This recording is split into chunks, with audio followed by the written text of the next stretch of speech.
Hey everyone, welcome back to Pesterquest. Today we are going to read, I believe.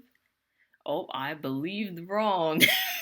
I thought we were on the pedal. We are clearly on Terezi, so I guess this Terezi's story. It's a cool, breezy evening. Violet leaves crunch under your feet as you stroll casually through a dense and inviting forest. Not an environment you're used to on this planet, that's for sure. You should be lapping up the scenery like a thirsty dog at a zen fountain. Instead, you're brooding. So many new friends, all of them a special breed of sad. You don't like seeing sad people, so you've done everything in your power to fix them. Slumber party, matchmaking, throwing a giant spider into a volcano. The smiles your new friends greet you with are all the proof you need that you've been doing good work.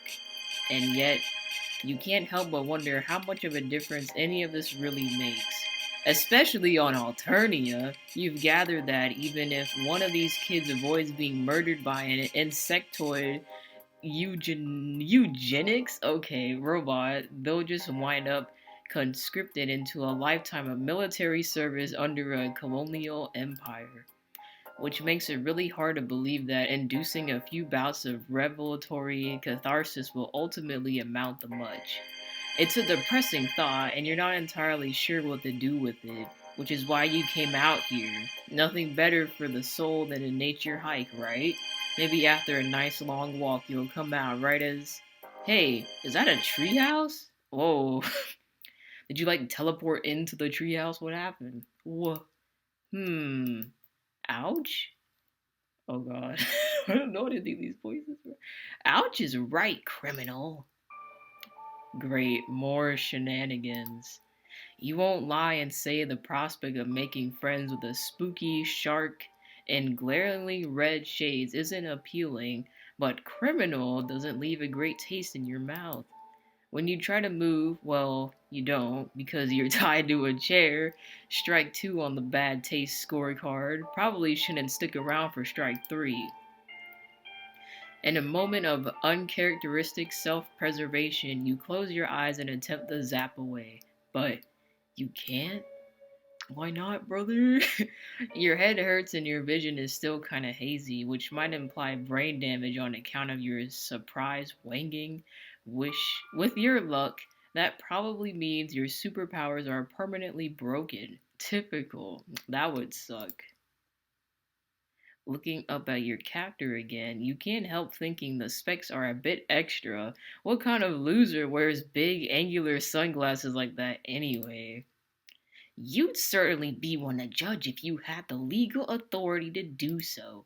A fashionable dress like that with blood as deliciously red as yours?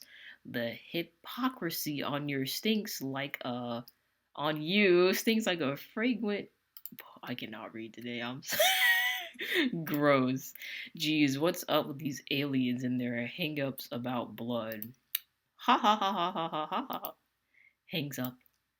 Gallows humor is an admirable quality, for such crowd pleasing theatrics will not spare you from the full weight of the law. Oh, oh wow. What up, Terezi? A bizarre tableau. Or is it taboo? That is not how you spell taboo. Unfolds before you. Stuffed dragons and benches. Big angry monster. Empty noose dangling next to a window. Yeah, that is not good. Looks like you've just wandered into a courtroom drama. Objection!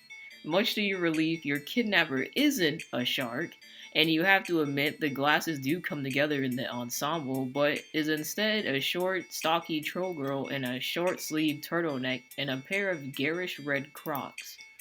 The fashion on this one is staggering, especially with the. Is that a sword cane with a dragon's head? It is, because I'm blind and cool. But make no mistake, I don't need eyes to smell how guilty you taste. Wow, is every sentence that tumbles out of this troll's mouth going to be weird and uncomfortable? Yes. But enough from you, Cherry Cheeks. His honorable tyranny will only tolerate so much banter before holding you in contempt. You might be developing some contempt yourself if you're being honest. Well, unless you want to be squeezed until your organs burst from your eyes, what? Oh, yo, can the back talk and let the prosecution get the work. Is that what being held in contempt means? Fine, you guess you'll be polite and stop interrupting. Thank you, I really appreciate it. Right now that we have the preamble out of the way, there's a ding from her computer, and her posture immediately switches from confident to frustrated. Yes, everyone text everyone in this game. Ugh, hold on. She strides over to her bus stop, tapping the gleaming edge of her cane in front of her as she goes. You wonder what kind of miraculous accessibility contraptions exist on this planet that a blind person can just use. Is she licking the monitor? Yes, she's licking her filthy freaking computer monitor, just slathering it up with her teal-tinted saliva, going at it like a husband greeting his war wife after 20 years at sea. Well, why? Sorry, give me a second. No problem, you say, not like you're going anywhere, haha. Okay, she's distracted. Now would be a great time to go somewhere.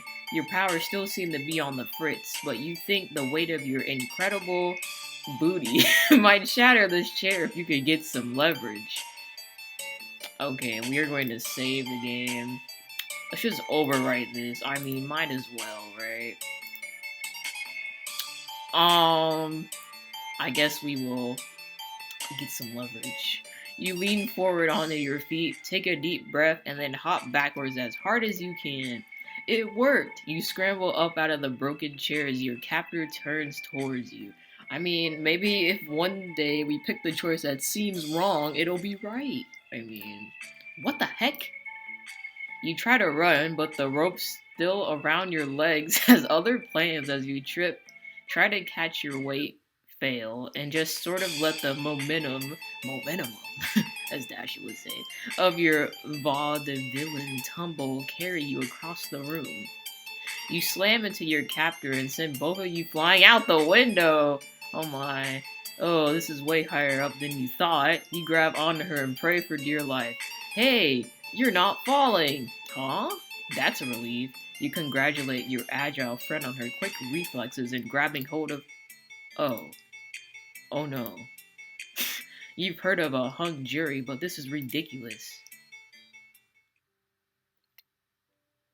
Oh! Oh wow, that is graphic. Okay, pretend that never happened. We're just killing everyone in this game, aren't we? Wait it out. Just pretend it never happened, guys. This whole child. You decide it's best to wait this out. The sword and noose are a bit worrying, especially the noose. But with the plush toys and chalk drawings, it strikes you that this is probably the closest thing Alternia has to a tea party. Which would be adorable if it weren't so depressing. Playing along seems like a prime friend-making activity. Besides, whoever got hurt in the court of law? Oh, after a few brusque keystrokes, she strolls back to her place in the center of the room. Not a word and half a sweep, and now she won't shut up. You ask who she was talking to. Just some dumb, angry girl who needs to leave me alone until the heat death of the universe. Is that heat death? I don't... Who even cares anyway? Not me, that's who. Where were we? Crimes? Crimes! You're here today to face the highest justice under my authority as Premier League affiliated legislator in training of His Honorable Tyranny's court. And it is with said authority that I accuse you of that most grievous of crimes against the empire of her imperious condescension. Uh-oh. What crime could that possibly be? Breaking and entering? Doping with the clown? You guess she could technically nail you down as an accomplice to murder, but... Wait, who do we murder? The spider? The crime of existing! What? You're waiting for the other shoe to drop, but the damn thing just seems to be stuck up there.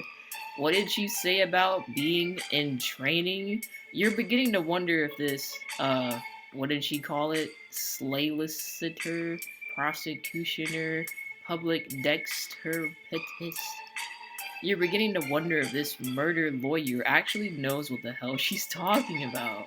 You think I'm making this up?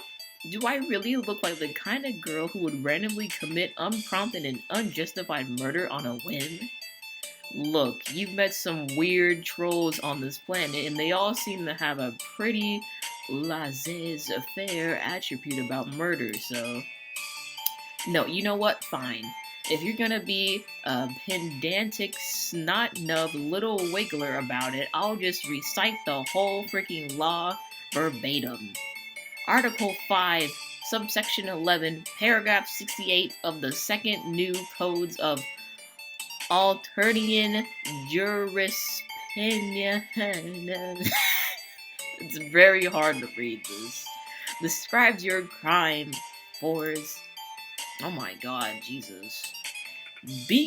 Having been, or possessing the capacity to be in need of material resource consumption for the purposes of curtailing biological expiry existing in, of, foreround, or through imperial territory as one of unclassifiable sanguination mutant, one of extrasolar organization,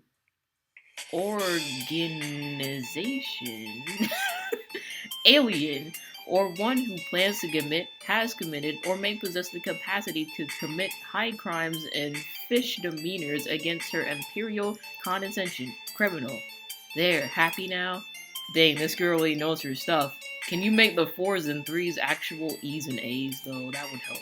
Of course I do.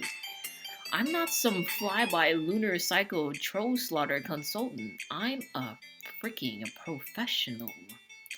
Clearly, how could you question her expertise on the subject of what is and is not technically a crime when there's so many books piled up haphazardly? I don't even know how to say that word. I know, okay, whatever. You definitely are existing as an alien after all, and you guess that does by definition make you a criminal. And from the look of that noose, you doubt the punishment is something as quaint as being thrown in the slammer. So is there an appeals process, or... She springs forward with surprising agility and presses her face right up against yours, sniffing you with alarming enthusiasm. Your game of candied apple ignorance may convince the pan-scrambled clown people in the cheap seats, but I smell the deception dripping off you like a delicious marmalade. You'll have to do better than this if you really want to, she sniffs. Want to. She sniffs again. Did Kanaya make this dress? Oh, look, an out. Yeah, you say, you and her are great friends. The best! In fact, you think she should message Kanaya right now to clear all this up, you know, like a character witness. I've witnessed your character plenty, and it's as bland as they come. That's certainly not the worst contemplated noise you've ever heard. I may have misjudged you. If you tell anyone I said that, I'm going to cut off your arms and use them to finger paint bulges on your face until you bleed to death. You decide that keeping this pointlessly mundane secret is definitely in your best interest. So, does this mean you're free to go? Not so fast. May have. Implies possibility, not certainty. Maybe Kanaya gave you this dress because she likes you, or maybe you pressured her into it circumstantially. What? It's just a dress. Why would I ask her to... Oh, whatever.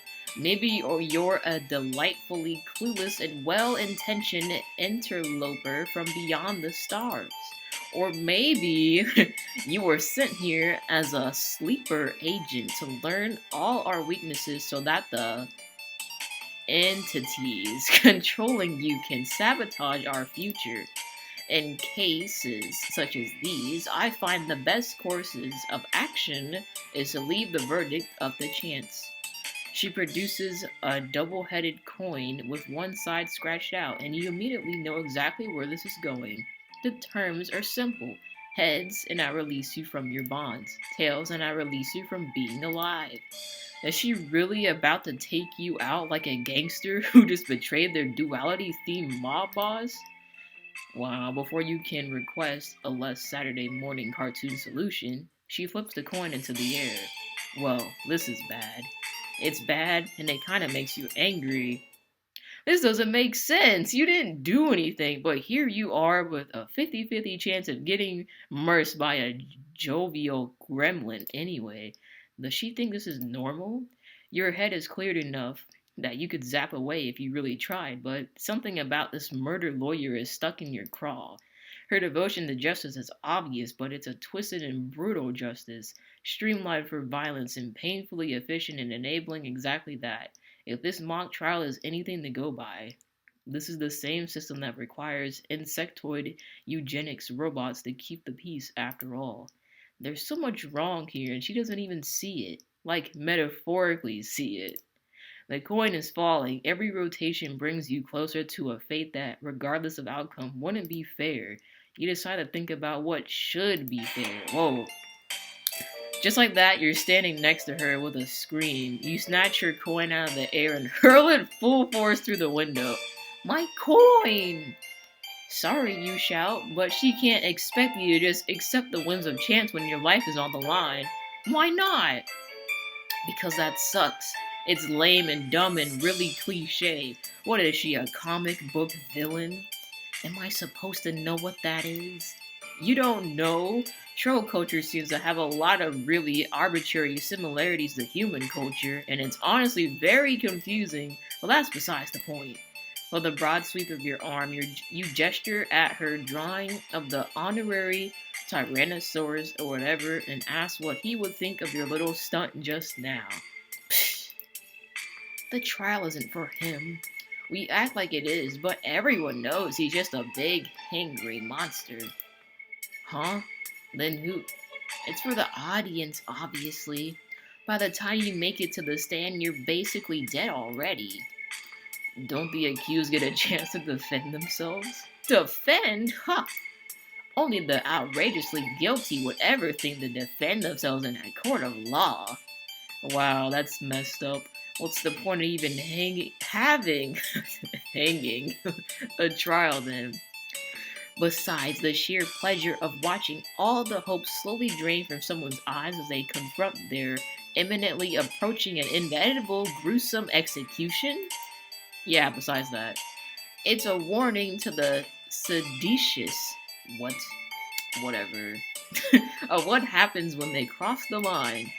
And that line is, existing? Yup.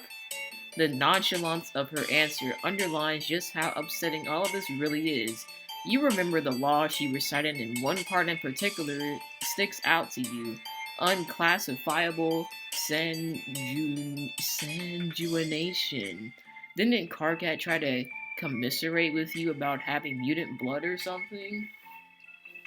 He sure did. You know Karkat too? I keep waiting for him to fuss about team leaders, but now he won't shut up about this thing he calls a Dave. Oh! Everyone was so worked up about this game, and now they're just over it suddenly.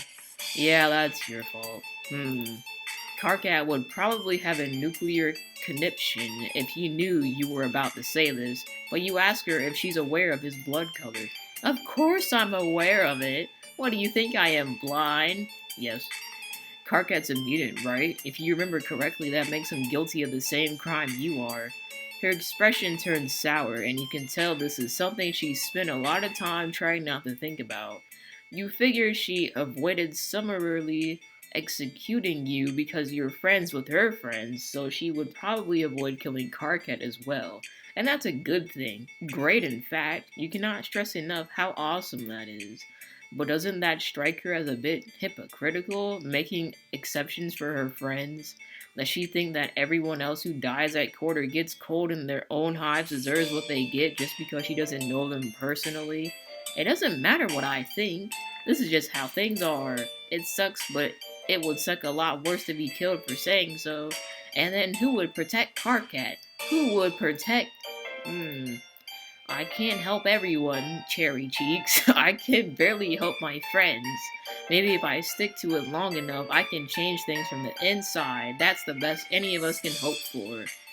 You guess that doesn't sound like the worst plan. In fact, it kind of reminds you of who?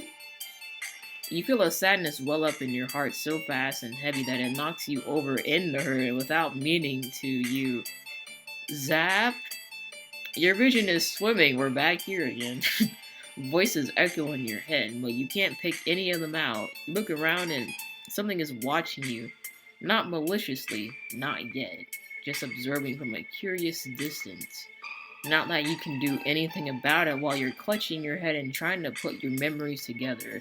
You've been circling around this awful familiar feeling ever since you left Earth, drawn towards it like a singularity, but the closer you get, the less it makes sense. What the heck just happened? Did you kill me just now? Is this troll hell? Troll hell? Do trolls not have an actual name for... Wait, she's here too? Here? Seems like an ambitious description. It's more of an ambitious nexus of metaphysical realities. That's an awfully specific description. Has she been here before? No, but I've tasted places like it in my dreams. Great, even more shenanigans. You look around and try to get your bearings, but nothing seems to be in focus. It's all too low resolution, simultaneously too bright and too dark to make sense of. You okay over there, Cherry Cheeks? Your blood smells really loud right now. You wouldn't know how to react to even if you weren't having a memory-induced thought seizure. The pieces are too far apart and you can't quite put it together, but you remember. Friends?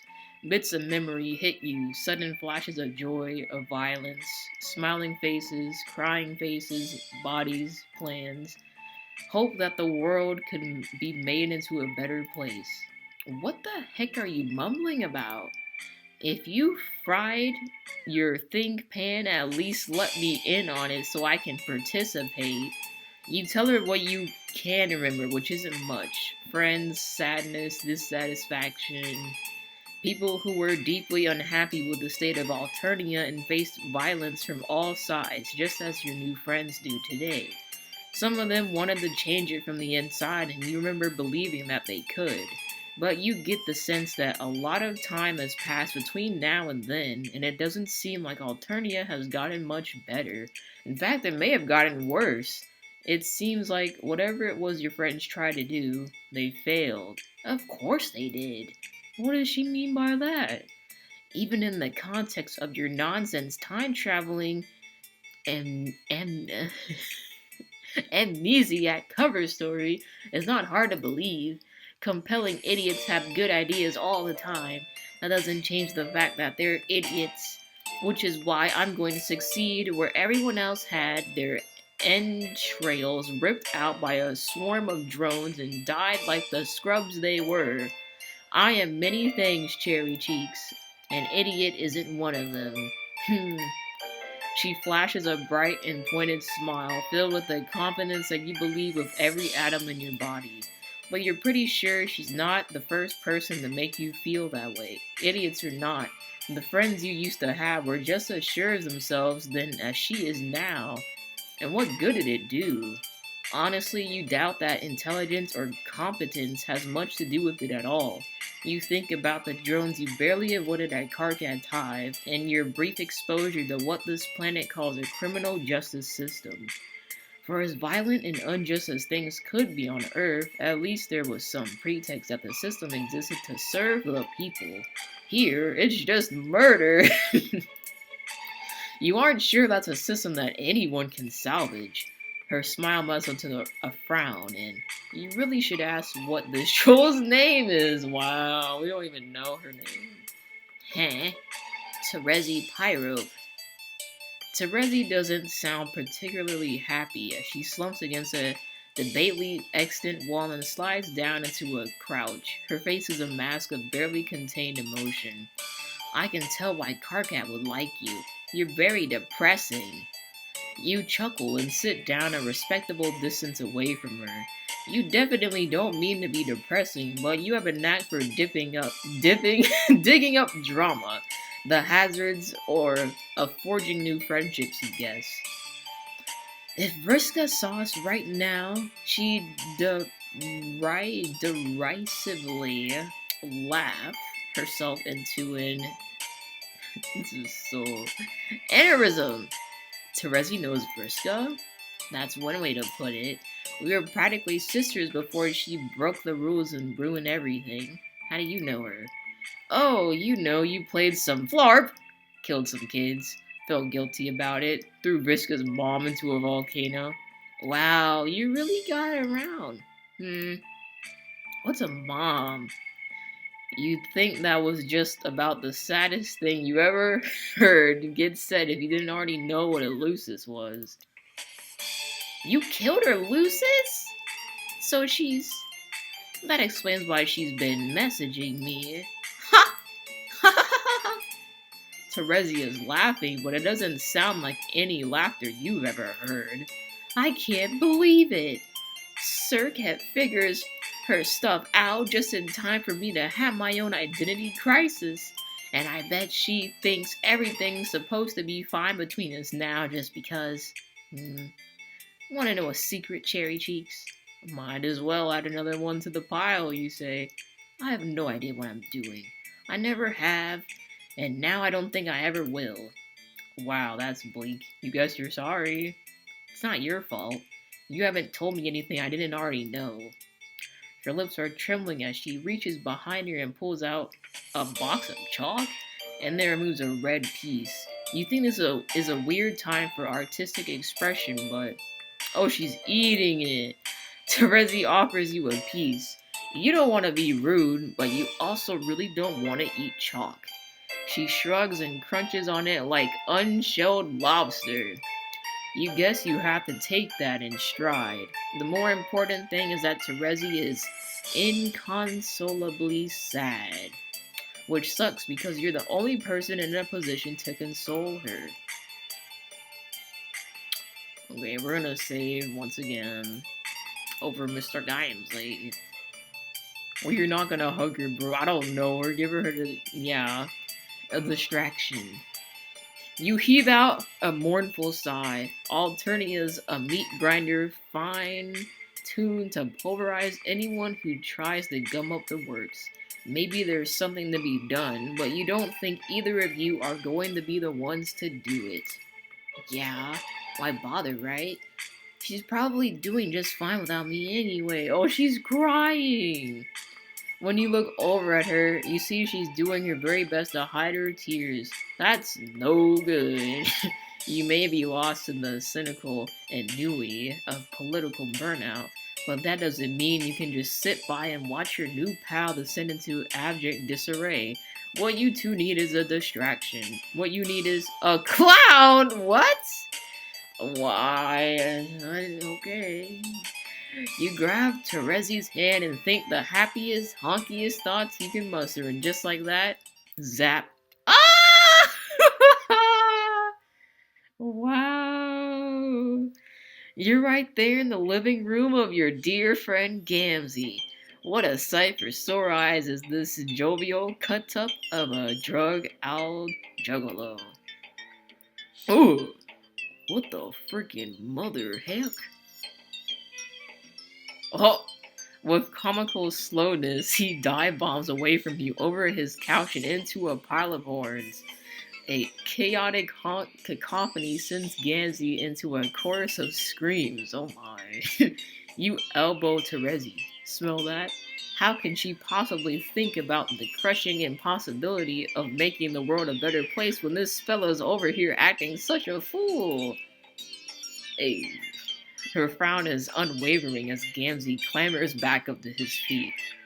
That was a righteous mother heckin' miracle what you just got gone all up and did in front of me. Got me scared, hunk-wise, right into the horn pile of my brother. It's a real good thing I'm tripping the pie clown-tastic right now. Otherwise, my pump biscuit might have flipped turnaways hard enough to make me be all violent on a mother freaker. His smile is nothing if not cordially unhinged. Hey, Gams. Terezi. Well, screw me all situationally up. What it do, my sister? It do too much. Dang, man, that's some bad news to hear. Now that I'm looking all up at you, crazy people, you seem pretty heliciously burdened, like in the soul what we have. You agree that you do all have souls, probably. That's the answer he was looking for, right? If I have a soul, it's a tar-tasting slime stuck on the bottom of a ground pusher covering. You mean a shoe? Whatever. Well, I don't know what you two hoes have scribbled down on your planners for tonight, but if it's the world what has your weary-eyed, methinks maybe you should be getting to have your think pans all up in some pie pans, my mans. That's not a bad idea. What better distraction from the dystopic nightmare alternia than the warm, comforting embrace of hallucinogenic drugs? Terezi seems momentarily unsure, like some sensible part of her is desperately begging her to do literally anything else. Screw it. She plops down on the couch with determination, sinking into it like a sack of disillusioned potatoes. That is directly the noise what I like to hear. Gamzee slitters down next to her and puts an arm over Terezi's shoulder. She tenses up but doesn't push him away. What about you, Miracle Dempster? Do you want to be getting all in with this? He pats the seat next to him with a delightful grin. You think you feel the same tug of reason Terezi felt, but you'll be damned if you pretend to have more sense than a lawyer. Besides, you're having a hard time imagining anywhere you'd rather be than in the arms of a fragrant clown. He puts his arm around your shoulders as you sit and try to make yourself comfortable. Now ain't this just the coziest motherfucking snuggle sesh there ever was? You see Terezi sniff at an open, half-empty Faygo bottle before taking a big swig. Pass me some of that wicked elixir, my sister. Gamzee takes his own demure sip, gargling as he sucks from the bottle.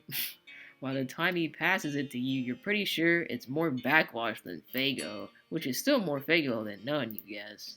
Oh my goodness, don't drink it, mailman.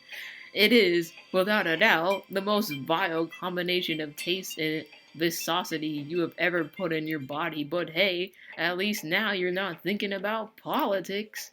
As you toss the empty bottle to the ground, already lost in a stupefied haze, you glance over at your new pal, Terezi. She doesn't look happy, but at least she doesn't look sad. Goal accomplished, you guess? Oh my goodness. What kind of picture is this? Bro, how is... I never even know if that was a good ending, but I guess it was, so... Peace out, friends. Unpeace out, friends. I think we picked the wrong choice. I mean, the other choice was good, but I don't think it was right, so I'm going back, okay? I'm redoing it. I'm gonna give her a hug, okay? You don't know how to fix this. You don't know how to make Terezi feel better. The best thing you can think to do is put your arms around her, despite the fact that you are a complete stranger who basically just kidnapped her. She welcomes the embrace. I hated her for what she did. Not to me, but to our friends. All but went to war over it. After our truce, we cut ties. My hope was that she would avoid hurting anyone else. But deep down, I knew I would have to kill her eventually, in the name of justice. She did terrible things, but so did I. We did some of them together. Why wasn't I culpable? Why did I blame her for something we did to each other? You think it's regrettably natural to blame the person in front of you when you get hurt, especially when the real problem is too big and esoteric to stab through the chest with a sword cane. Vriska did what she did because she had to, so did I. We both deserved the revenge we wrought on each other, but we were all victims of the big picture. It made us what we were. and sure we would do what we did. Every little injustice started there. And when we fight, whoever painted that picture smiles and laughs because they know they've already won. She sits up a little straighter and you feel your spine follow suit almost on its own. Screw that! Terezi slips out of your arms and stands up, pulling you to your feet with her. Her entire demeanor has changed. She's practically vibrating with determination. Take me to Vriska's hive. I'm assuming that's a thing you can do. Oh, yeah, that's a thing you can do. Your mind is still buzzing, but talking to Terezi has calmed that storm just enough for you to focus. As you take your hand, you spare a last look around this bizarre, impossible space. You still feel watched, but it's distant now, maybe even approving. You have so many questions, but those will have to wait. Right now, you got work to do. Zap, what up, Vriska? Whoa. Before you even see where you've landed, Terezi marches up to a very surprised Vriska and backs her up against the wall. She stops just a few feet away, looking up at the cerulean spider girl with anger on her face. Despite their difference in stature, Vriska is intimidated. You caught her off guard and Terezi is unflinching. Ooh. The room is completely silent. You see Terezi clenching her fists. She looks one wrong move away from unleashing hell. This isn't quite what you had in mind when you brought her here, and you really hope your new friends aren't about to fight each other. Something in the air changes. You aren't, entirely sure what's happening, but something is definitely happening, and you figure it's best to just cross your arms and pretend you don't exist.